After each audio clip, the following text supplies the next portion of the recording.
gonna grow up, never gonna slow down. Brian, do you want to play Words with Friends with me? No. You want to listen to the new Keith Urban CD with me? No. Will you go to lunch with me today? Nope. Brian, do you think we would have been friends in 4th grade? No.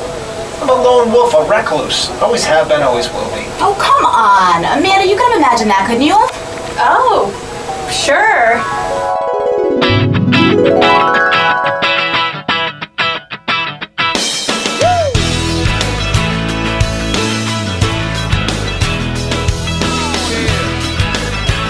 Brian, did you know I was state spelling bee champion for this year? Yes. Do you want to see my Dukes of Hazzard poster? No. Do you want to talk on the CB radio? No. Are we ever going to hang out together after 4th grade? I can't be seen hanging out around with girls all the time.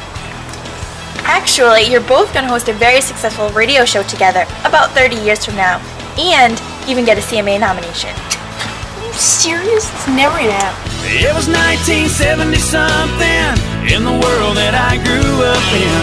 Farrah Fawcett hairdo days, bell bottoms and 8-track tapes. She always going to be this age. Oh man, did I look cheesy. I wouldn't trade those days for nothing. Oh, it was 1970-something.